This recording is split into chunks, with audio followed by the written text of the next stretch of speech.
Last year, I built my first ever gaming PC and it's been a beast. I even upgraded from an RTX 5070 Ti to a 5080, installed a 4TB SSD and 48GB of DDR5 RAM. Looking back in 2026, it was hell of an investment. But something just feels off to me. I've always wanted a clean or white aesthetic, and it's a pity that my motherboard, PSU and the cables were ruining the vibe. So to finally complete my dream build, I bought a new MSI motherboard, a white lian PSU and the king of gaming CPUs, the Ryzen 9 9950X3D. Now, I originally planned to just swap the motherboard, but apparently there aren't any pure white LG1700 motherboards. And downgrading from my 14700K to a 265K just for looks, that just feels so wrong, so that's why I'm switching to AM5. I know you guys are curious about the performance, so I'll compare the i7 and the Ryzen 9 in a minute. But first, let's build my dream PC.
building process went pretty smooth and honestly, it looks awesome.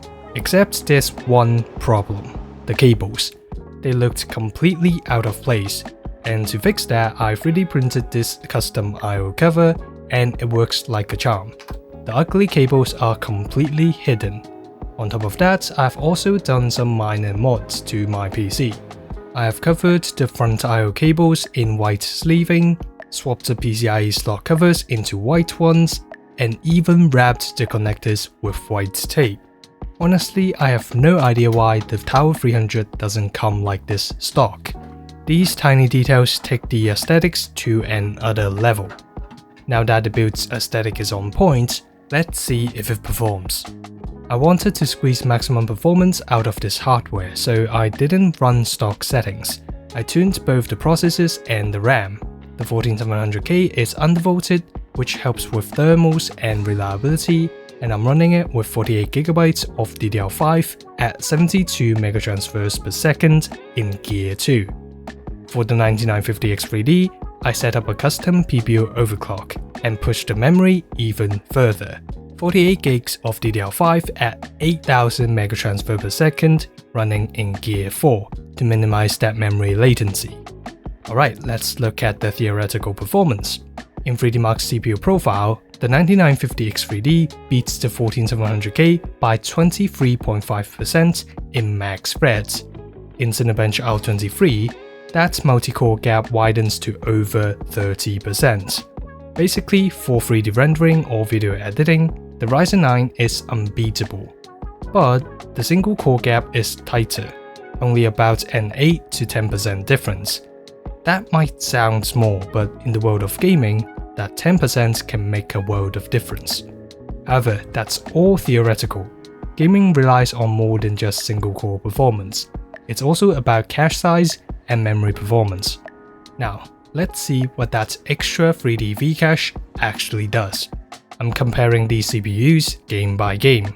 We'll look at 1080p to see the raw CPU power difference without bottlenecks, and then 4K to see if that difference actually matters in the real world. First up, CS2. The 9950X3D is a clear winner here. At 1080p high settings, it leads by 17% in average FPS, but what matters the most is stability. The 1% lows are over 20% better on the Ryzen CPU, and if you hate micro stutters, the stability that X3D chip brings is huge. Next, Assassin's Creed Shadows. At 1080p, the Ryzen 9 is only about 5% ahead. When we switch to 4K, that gap vanishes. Both CPUs deliver basically the exact same FPS. In Cyberpunk 2077, the gap is even wider. At 1080p, the Ryzen chip takes a solid 20% lead in average FPS. But again, once we switch to 4K, the GPU becomes the bottleneck and there is zero difference between the two CPUs. Same story in F125. The X3D chip has an 8% lead at 1080p, but at 4K, no difference at all. But Forza Horizon 5 is the real shocker. At 1080p, the 9950X3D is pushing 44% more average FPS and over 50% better 1% lows. That's an enormous gap. However, even with that massive lead in 1080p, once you switch to 4K, both CPUs run at roughly the same FPS. The GPU eventually becomes the bottleneck with higher resolution. Finally, for open world classics like GTA 5 Enhanced and Red Dead Redemption 2. At 1080p, the 9950X3D is impressive, holding a 14 to 17% advantage in average FPS, but at 4K, that lead shrinks to a barely noticeable 2 to 3%. So, seeing those numbers, what does that actually mean for you as a gamer? The truth is, you probably don't need an X3D chip to play games smoothly. Even my old 14700K was overkill for 90% of the games out there. Honestly, a simple i5 12600K or a Ryzen 5 7600X can handle almost any modern title, especially if you play at 4K where your GPU is doing all that heavy lifting anyway. Sure, it feels great to say you own the fastest gaming CPU on the planet, but practically, that extra cash is almost always better spent on a stronger GPU or monitor, because those are the stuff where you actually see the difference.